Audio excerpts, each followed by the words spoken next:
जे मोदी का यही हाल रहना है, हाले असी यूपी विच शुरू नहीं किया काम।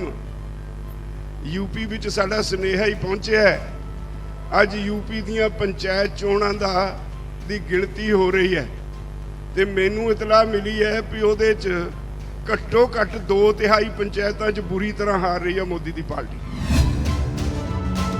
मैं चेतावनी देना चाहुंदा मोदी नूं और उहदे चहेतियां नूं, हुण भी अकल करो। ये देश का किसान है, ये कोई तुहाडा पोलीटिकल विरोधी नहीं।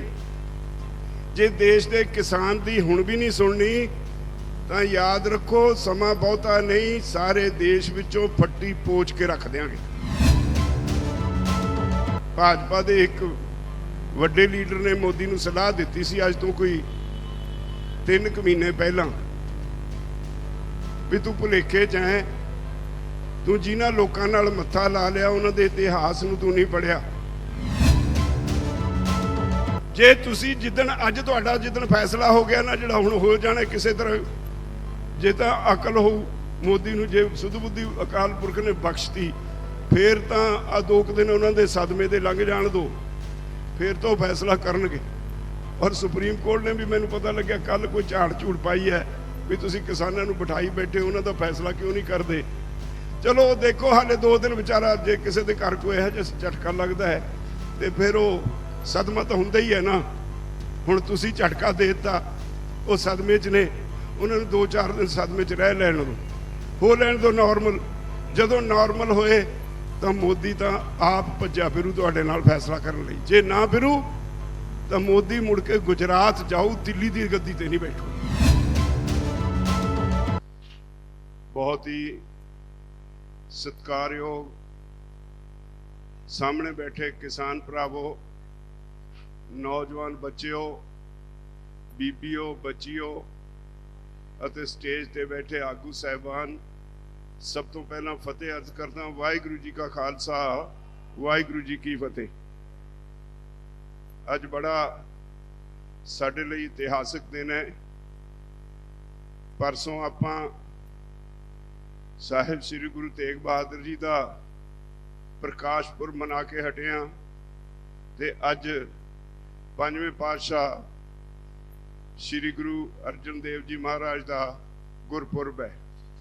सब तो पहला मैं सारिਆਂ ਨੂੰ ਤੁਹਾਨੂੰ गुरु साहब के गुरपुरब दी लख लख ਵਧਾਈ देना। तुसी सारे कल दे बड़े खुश हो, जिस तरह तुसी बंगाल दे विच अपना हिस्सा पा के मोदी नूं भाजड़ पाई है, उतों हराया है। ये अपने आप विच एक वड्डी प्राप्ति है। तुहानूं याद होएगा असी बंगाल जाके बंगाल दे किसानां नूं तुहाडे नां ते तुहाडे नां दी एक चिट्ठी सारे बंगाल विच वंडी सी। उत्थे दे किसानां नूं कहा सी असी तुहाडे भरा हां, असी लंबे समय तो पूरी ठंड दे विच दिल्ली दे बार्डरां दे उत्ते धरने मारी बैठे हैं।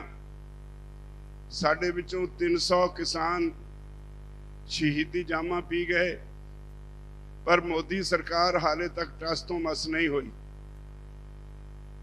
जिन्नी बारी गलबात हुई, गलबात विच मोदी सरकार लाजवाब रही, पर राज हट कारण अपनी जिद फड़ी बैठी है।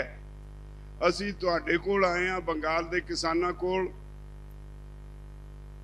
तुसी साडे भरा हो, जे चाहुंदे हो असी खुशी खुशी घरां नूं जाइए तां मोदी नूं टिकाणे लाउण वास्ते, इहदा दिमाग टिकाणे लाउण वास्ते मोदी दी पार्टी नूं वोट ना दिओ।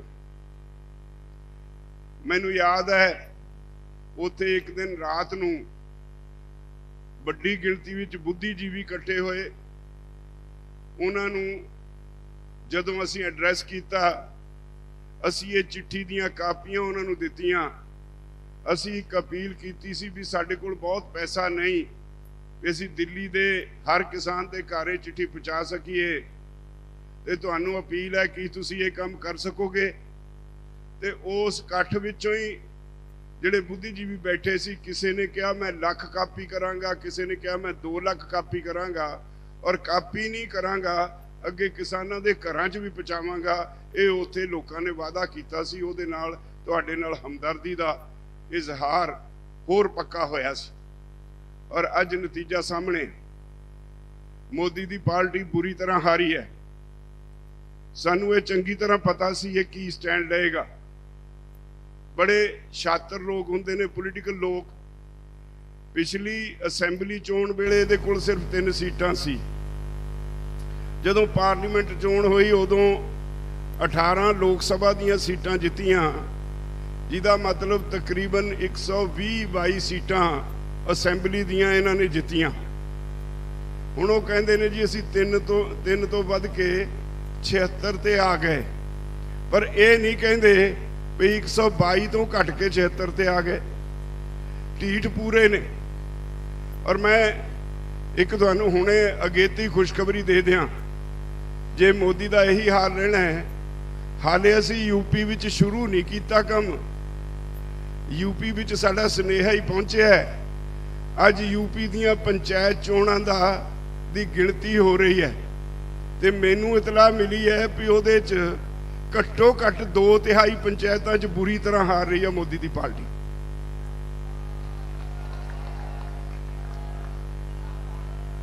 मैं चेतावनी देना चाहना मोदी नूं और उहदे चहेतियां नूं, हुण भी अकल करो।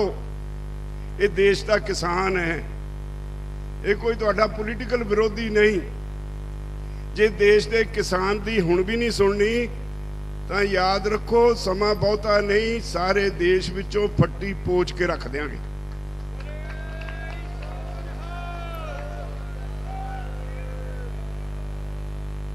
समझना चाहिए मोदी नूं।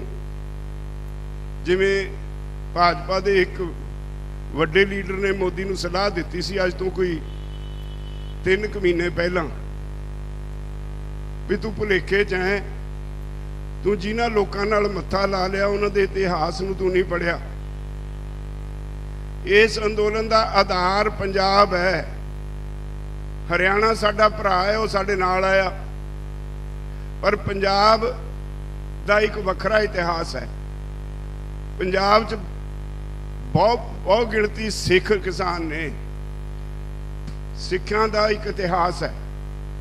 ये दुनिया मनदी है भी जिथे खड़ जाण कदे पिछे नहीं मुड़दे। तुसी पुट्ठा पंगा लै लिया उन्हां लोकां नाल जिहड़े अपनी गल कह के पिछे नहीं मुड़दे। ते जे मोदी साहब हाले तुसी वतीरा ना बदलिया तां अपने घर की तैयारी कर लो, अगले इलैक्शन में वापस गुजरात जाओगे। और मैं तुहाडी जानकारी लई एक गल होर दसनी है। भावें बंगाल चो चोणां हारे ने, हाले मैनूं लगदा 1-2 दिन सदमे च रहणगे। दूजे पासे कोविड नां दी बीमारी ने सारे देश नूं घेरिया है। सारी दुनिया मोदी दी अई तई फेरन लगी हुई है। इको एक प्रधानमंत्री है दुनिया का, जिन्हें पहला अपने देश तो दवाइयां विदेशों में एक्सपोर्ट कर दित्तियां। हुण हाड़े कढ़दा फिरदा भी मेरे लिए दवाइयां भेजो। पहला देश की ऑक्सीजन विदेशों में भेजती, ते हुण ऑक्सीजन मिलती नहीं। अज भी मैं खबर सुन के आया, बंगलौर च सरकारी हस्पताल च 24 मौतां इसलिए हो गई भी ऑक्सीजन खत्म सी। हर रोज मेरठ दे विच 5 मौतां हो गई क्योंकि ऑक्सीजन खत्म सी। दिल्ली दी हाई कोर्ट ने झाड़ पाई, अज सुप्रीम कोर्ट ने झाड़ पाई है भी तुरंत प्रबंध करो ऑक्सीजन का। मैं एक तो तुहानू बेनती करनी है, मैनू तुहाडी बहुत चिंता है क्योंकि तुसीं साडे सद्दे ते आए हो। इस करके साडी तुहाडे प्रति एक इखलाकी जिम्मेवारी बनती है भी तुहाडा ख्याल रखा जाए।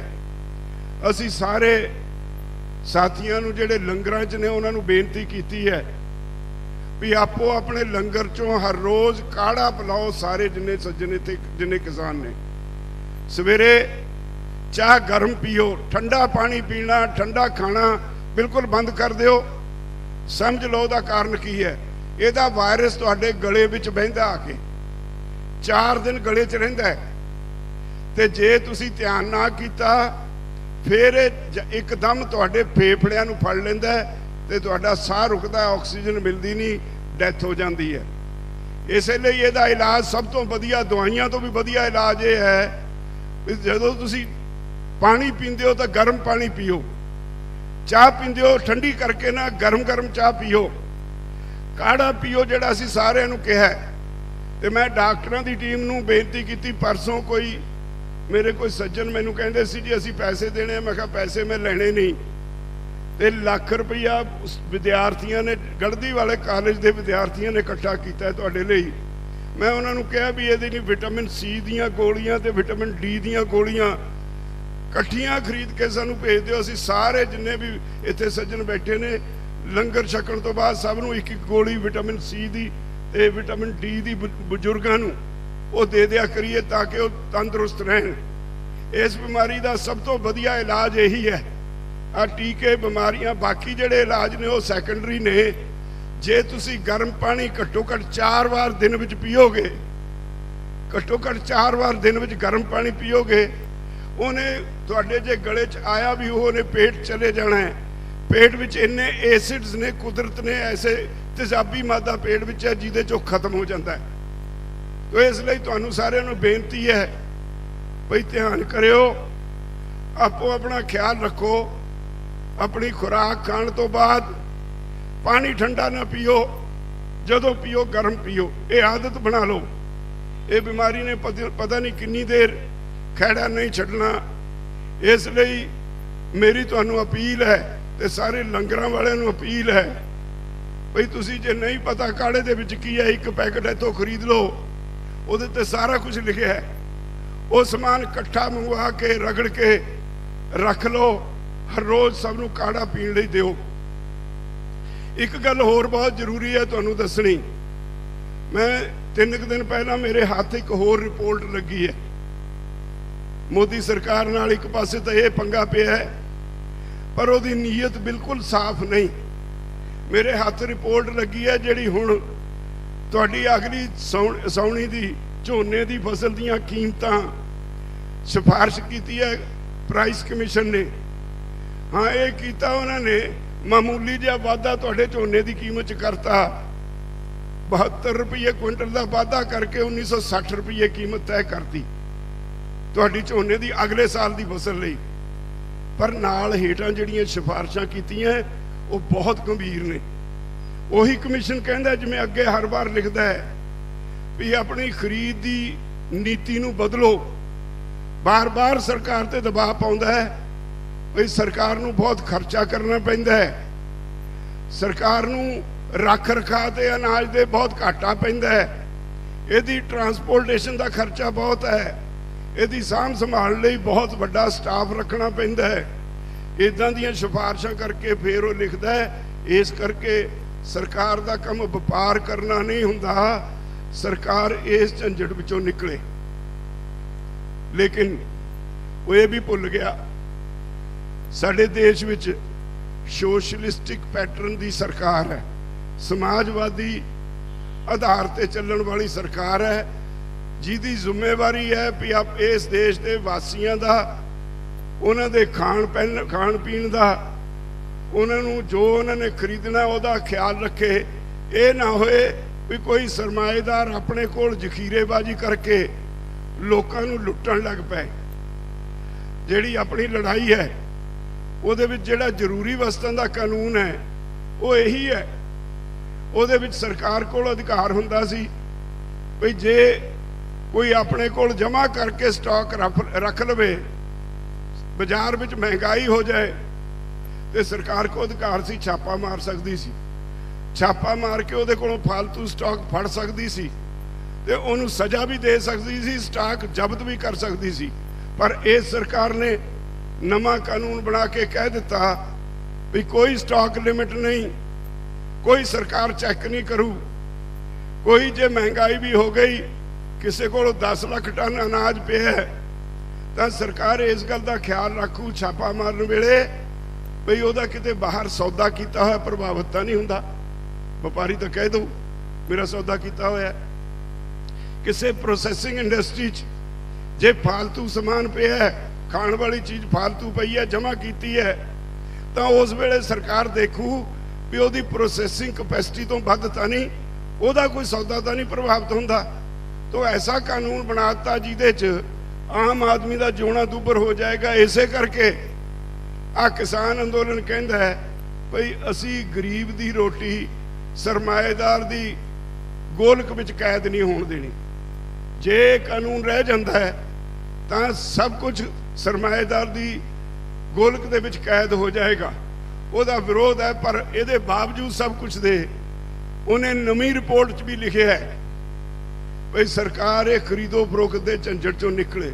ਔਰ ਬੜੀ ਖਤਰਨਾਕ ਗੱਲ ਇੱਕ ਉਹ ਕਹਿੰਦਾ ਹੈ ਇਸ ਰਿਪੋਰਟ ਵਿੱਚ ਜਿਹੜੀ ਮੈਨੂੰ ਪਰਸੋਂ ਮਿਲੀ, ਉਹ ਕਮਿਸ਼ਨ ਕਹਿੰਦਾ ਸਰਕਾਰ ਦੇ ਕਹਿਣ ਤੇ ਹੀ ਕਹਿੰਦਾ, ਅਦਰਵਾਈਜ਼ ਉਹਦਾ ਕੰਮ ਨਹੀਂ ਹੈ।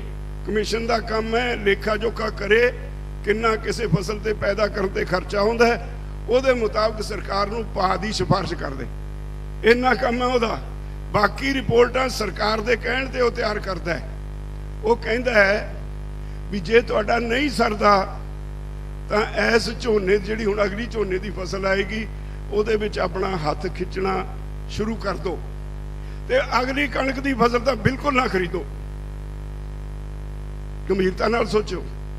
ਉਹ ਕਹਿੰਦਾ ਅਗਲੀ ਕਣਕ ਦੀ ਫਸਲ ਜਿਹੜੀ ਅਗਲੇ ਸਾਲ ਹੋਣੀ ਹੈ ਉਹ ਤਾਂ ਬਿਲਕੁਲ ਨਾ ਖਰੀਦਿਓ। ਤੇ ਸਾਡੀ ਪੰਜਾਬ ਔਰ ਹਰਿਆਣੇ ਦੀ ਸਥਿਤੀ ਬਾਕੀ ਸਾਰੇ ਦੇਸ਼ ਤੋਂ ਵੱਖਰੀ ਹੈ। ਅਸੀਂ ਸਰਪਲਸ ਨਹੀਂ ਇਕੱਲੇ, ਅਸੀਂ ਮਾਰਕੀਟੇਬਲ ਸਰਪਲਸ ਹੈ। ਸਾਡੇ ਕੋਲੇ ਫਰਕ ਹੈ। ਇਹ ਜਿਹੜੇ ਸੂਬੇ ਨੇ ਯੂਪੀ ਵੀ, ਇੱਥੇ ਆਬਾਦੀ 26-27 ਕਰੋੜ ਦੀ ਯੂਪੀ ਦੀ ਆਬਾਦੀ ਹੈ। ਜਿੰਨਾ ਅਨਾਜ ਇਹਨਾਂ ਨੂੰ ਚਾਹੀਦਾ ਉਦੋਂ ਘੱਟ ਪੈਦਾ ਹੁੰਦਾ, ਇਸ ਕਰਕੇ ਸਰਪਲਸ ਨਹੀਂ ਇਹਨੂੰ ਕਹਿ ਸਕਦੇ, ਮਾਰਕੀਟੇਬਲ ਸਰਪਲਸ ਨਹੀਂ ਕਹਿ ਸਕਦੇ। ਅਸੀਂ ਪੰਜਾਬ ਹਰਿਆਣੇ ਵਾਲੇ ਕੀ ਕਰਦੇ ਹਾਂ, ਫਸਲ ਆਉਂਦੀ ਹੈ ਪਹਿਲਾਂ ਆਪਣੀ ਘਰ ਖਾਣ ਜੋਗੀ ਆਪਣੇ ਘਰ ਜਮ੍ਹਾਂ ਰੱਖਦੇ ਹਾਂ, ਬਾਕੀ ਦੀ ਅਸੀਂ ਵੇਚ ਦਿੰਦੇ ਹਾਂ। ਤੇ ਹੁਣ ਇਸ ਵੇਲੇ ਸਥਿਤੀ ਪਤਾ ਕੀ ਹੈ, ਇਹਨਾਂ ਪਾਲਿਸੀਆਂ ਦੀ ਸਥਿਤੀ ਇਹ ਹੈ, ਹਾਲੇ ਸਰਕਾਰ ਖਰੀਦ ਰਹੀ ਹੈ। ਮੈਨੂੰ ਕਿਸੇ ਨੇ ਦੱਸਿਆ ਬਈ ਪਿੰਡਾਂ ਵਿੱਚ ਜਿਹੜੇ ਰੇੜਿਆਂ ਵਾਲੇ ਜਾਂਦੇ ਨੇ ਜਿਨ੍ਹਾਂ ਕੋਲ 5-7 ਕੁਇੰਟਲ ਕਣਕ ਹੈ ਉਹ 1700 ਰੁਪਏ ਖਰੀਦਣ ਲੱਗ ਗਏ। ਜਿੱਦਣ ਸਰਕਾਰੀ ਖਰੀਦ ਬੰਦ ਹੋ ਗਈ ਪੰਜਾਬ 'ਚ ਰੇਟ 1500 ਰਹਿ ਜਾਣਾ। ਹੁਣ ਜਿੱਦਣ ਪਤਾ ਲੱਗ ਗਿਆ ਵੀ ਸਰਕਾਰ ਬਿਲਕੁਲ ਹੀ ਨਹੀਂ ਖਰੀਦੇਗੀ ਤਾਂ ਯਾਦ ਰੱਖਿਓ ਬਿਹਾਰ ਵਾਲੀ ਸਥਿਤੀ ਹੋ ਜਾਏਗੀ। ਬਿਹਾਰ 'ਚ APMC ਐਕਟ 2006 ਵਿੱਚ ਸਰਕਾਰ ਨੇ ਖਤਮ ਕਰ ਦਿੱਤਾ ਸੀ। ਉਹਦੇ ਖਤਮ ਹੋਣ ਤੋਂ ਬਾਅਦ ਉਹਦਾ ਨਤੀਜਾ ਇਹ ਹੈ ਵੱਡੇ ਵੱਡੇ ਵਪਾਰੀ ਜਾਂਦੇ ਨੇ ਉਥੋਂ 900 ਰੁਪਏ ਝੋਨਾ ਖਰੀਦਦੇ ਨੇ, ਇੱਥੇ ਪੰਜਾਬ ਔਰ ਹਰਿਆਣੇ ਦੀਆਂ ਮੰਡੀਆਂ 'ਚ ਲਾ ਕੇ ਕਿਸਾਨਾਂ ਦੇ ਨਾਂ ਤੇ 1888 ਵੇਚਦੇ ਰਹੇ ਨੇ। ਤੇ ਜੇ ਸਰਕਾਰ ਨੇ ਇਹ ਖਰੀਦਣਾ ਬੰਦ ਕਰ ਦਿੱਤਾ, ਜਿਹੜਾ ਉਹ ਕਹਿੰਦੇ ਨੇ ਅਗਲੀ ਕਣਕ ਦੀ ਫਸਲ ਤੋਂ ਬਿਲਕੁਲ ਬੰਦ ਕਰ ਦਿਓ, ਜੇ ਹੋ ਗਿਆ ਤਾਂ ਤੁਹਾਡੀ ਕਣਕ ਮਾਰਕੀਟੇਬਲ ਸਰਪਲਸ ਹੈ, ਇਹਦਾ ਗਾਹਕ ਕੋਈ ਨਹੀਂ, ਆਬਾਦੀ ਘੱਟ ਹੈ, ਫਸਲ ਜ਼ਿਆਦਾ ਹੈ, ਤੁਹਾਡੀ ਫਸਲ ਦਾ ਮੁੱਲ 900 ਰੁਪਏ ਵੀ ਨਹੀਂ ਪੈਣਾ, ਕਿਉਂਕਿ ਤੁਸੀਂ ਦੇਸ਼ ਦੇ ਦੂਜੇ ਕੋਨੇ ਤੇ ਬੈਠੇ ਹੋ। ਇੱਥੋਂ ਟਰਾਂਸਪੋਰਟ ਕਾਸਟ ਬਹੁਤ ਪੈਂਦੀ ਹੈ ਸਾਊਥ ਵਿੱਚ ਜਾਣ ਨੂੰ। ਹਰੇਕ ਨੇ ਉਹ ਲੇਖਾ ਜੋਖਾ ਕਰਨਾ ਹੈ, ਪਲੱਸ ਲੋਟੂ ਮੁਨਾਫਾ ਗਿਣਨਾ ਹੈ, ਮੁਨਾਫਾ ਨਹੀਂ ਲੋਟੂ ਮੁਨਾਫਾ। ਤੇ ਫਿਰ ਉਸ ਵੇਲੇ ਤੁਹਾਡੀ ਕੀ ਦਸ਼ਾ ਹੋਏਗੀ, ਜ਼ਮੀਨਾਂ ਆਪੇ ਵਿਕਣਗੀਆਂ। ਇਹ ਨਵੀਂ ਖੇਡ ਹੈ, ਖੇਡ ਹੈ ਸਰਕਾਰ ਮਾਰਕੀਟ ਚੋਂ ਨਿਕਲ ਜਾਏ, ਰੇਟ ਕ੍ਰੈਸ਼ ਕਰ ਜਾਣ, ਰੇਟ ਥੱਲੇ ਆ ਜਾਣ, ਤੇ ਕਿਸਾਨ ਆਪਣਾ ਘਰ ਚਲਾਉਣ ਲਈ ਮਜਬੂਰੀ ਵਸ ਜ਼ਮੀਨ ਵੇਚੇ ਤੇ ਜ਼ਮੀਨ ਤੇ ਕਾਰਪੋਰੇਟ ਕਾਬਜ਼ ਹੋ ਜਾਣ। ਹਰ ਫੈਸਲਾ ਜਿਹੜਾ ਇਸ ਵੇਲੇ ਮੋਦੀ ਸਰਕਾਰ ਦਾ ਹੋ ਰਿਹਾ ਹੈ ਉਹ ਇਹ ਨਿਸ਼ਾਨਾ ਸਿੱਧ ਕੇ ਹੋ ਰਿਹਾ ਹੈ ਬਈ ਕਿਵੇਂ ਜ਼ਮੀਨ ਖੋਣੀ ਹੈ। ਤੁਹਾਡੀ ਜ਼ਮੀਨ ਤੇ ਅੱਖ ਹੈ। ਤਾਂ ਤੁਸੀਂ ਜਿਹੜੇ ਇੱਥੇ ਬੈਠੇ ਹੋ, ਮੈਂ ਸਮਝਦਾ ਤੁਸੀਂ ਆਮ ਆਦਮੀ ਨਹੀਂ, ਤੁਸੀਂ ਆਪਣੇ ਭਾਈਚਾਰੇ ਨੂੰ ਬਚਾਉਣ ਵਾਲੇ, ਆਪਣੇ ਦੇਸ਼ ਨੂੰ ਬਚਾਉਣ ਵਾਲੇ ਬਹੁਤ ਵੱਡੇ ਦੇਸ਼ ਭਗਤ ਹੋ। ਤੁਹਾਡੀ ਵਜ੍ਹਾ ਕਰਕੇ ਬੇਸ਼ੁਮਾਰ ਕਾਨੂੰਨ ਲਾਗੂ ਹੋਣ ਤੋਂ ਪਾਈਪਲਾਈਨ 'ਚ ਜਿਹੜੇ ਪਏ ਨੇ ਮੋਦੀ ਸਰਕਾਰ ਦੇ, ਸਰਕਾਰ ਦੀ ਜ਼ਰੂਰਤ ਨਹੀਂ ਪੈ ਰਹੀ, ਉਹ ਕਾਨੂੰਨ ਬਾਹਰ ਨਹੀਂ ਲਿਆ ਰਹੀ। ਜੇ ਤੁਸੀਂ ਜਿੱਦਣ ਅੱਜ ਤੁਹਾਡਾ ਜਿੱਦਣ ਫੈਸਲਾ ਹੋ ਗਿਆ ਨਾ ਜਿਹੜਾ ਹੁਣ ਹੋ ਜਾਣਾ ਕਿਸੇ ਤਰ੍ਹਾਂ, ਜੇ ਤਾਂ ਅਕਲ ਹੋਊ ਮੋਦੀ ਨੂੰ, ਜੇ ਸੁਧ ਬੁੱਧੀ ਅਕਾਲ ਪੁਰਖ ਨੇ ਬਖਸ਼ਤੀ, ਫੇਰ ਤਾਂ ਆ 2 ਦਿਨ ਉਹਨਾਂ ਦੇ ਸਦਮੇ ਦੇ ਲੰਘ ਜਾਣ ਦਿਓ, ਫੇਰ ਤਾਂ ਉਹ ਫੈਸਲਾ ਕਰਨਗੇ। ਔਰ ਸੁਪਰੀਮ ਕੋਰਟ ਨੇ ਵੀ ਮੈਨੂੰ ਪਤਾ ਲੱਗਿਆ ਕੱਲ ਕੋਈ ਝਾੜ ਝੂੜ ਪਾਈ ਹੈ ਵੀ ਤੁਸੀਂ ਕਿਸਾਨਾਂ ਨੂੰ ਬਿਠਾਈ ਬੈਠੇ, ਉਹਨਾਂ ਦਾ ਫੈਸਲਾ ਕਿਉਂ ਨਹੀਂ ਕਰਦੇ। ਚਲੋ ਦੇਖੋ, ਹਾਲੇ 2 ਦਿਨ ਵਿਚਾਰਾ ਜੇ ਕਿਸੇ ਦੇ ਘਰ ਕੋਈ ਇਹੋ ਜਿਹਾ ਝਟਕਾ ਲੱਗਦਾ ਹੈ ਤੇ ਫਿਰ ਉਹ ਸਦਮਾ ਤਾਂ ਹੁੰਦਾ ਹੀ ਹੈ ਨਾ। ਹੁਣ ਤੁਸੀਂ ਝਟਕਾ ਦੇ ਦਿੱਤਾ, ਉਹ ਸਦਮੇ 'ਚ ਨੇ, ਉਹਨਾਂ ਨੂੰ 2-4 ਦਿਨ ਸਦਮੇ 'ਚ ਰਹਿ ਲੈਣ ਦਿਓ, ਹੋ ਲੈਣ ਦਿਓ ਨਾਰਮਲ। ਜਦੋਂ ਨਾਰਮਲ ਹੋਏ ਤਾਂ ਮੋਦੀ ਤਾਂ ਆਪ ਭੱਜਿਆ ਫਿਰੂ ਤੁਹਾਡੇ ਨਾਲ ਫੈਸਲਾ ਕਰਨ ਲਈ। ਜੇ ਨਾ ਫਿਰੂ ਤਾਂ ਮੋਦੀ ਮੁੜ ਕੇ ਗੁਜਰਾਤ ਜਾਊ, ਦਿੱਲੀ ਦੀ ਗੱਦੀ ਤੇ ਨਹੀਂ ਬੈਠੂ, ਇਹ ਪੱਕਾ।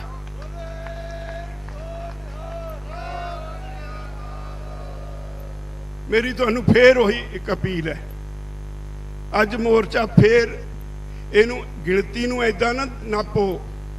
ਤੁਸੀਂ ਉਹ ਬੈਠੇ ਹੋ ਜਿਹੜੇ ਸਿਰ ਲੱਥੇ ਯੋਧੇ ਹੋ।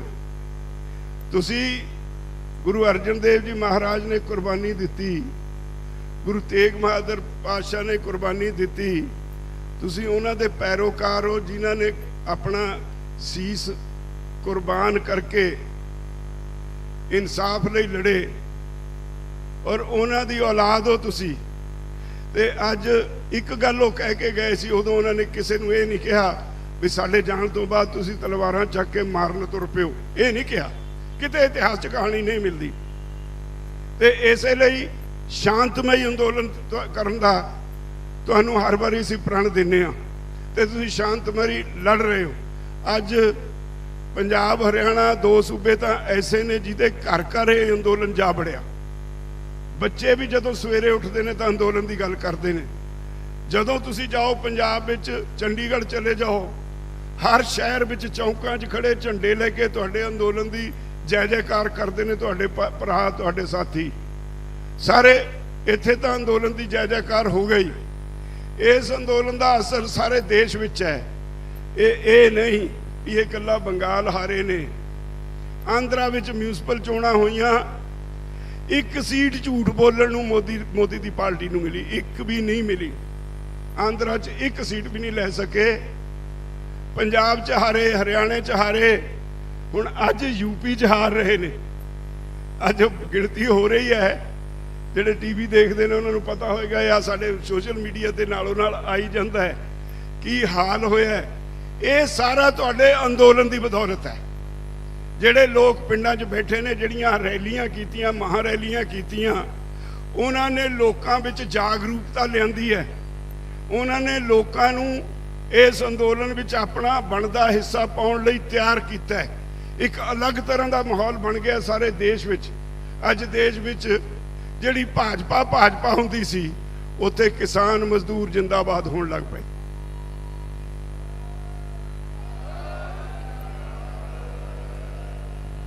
ਸਾਡਾ ਭਾਈਚਾਰਾ ਸਾਰੇ ਦੇਸ਼ ਵਿੱਚ ਇਕੱਠਾ ਹੋ ਗਿਆ।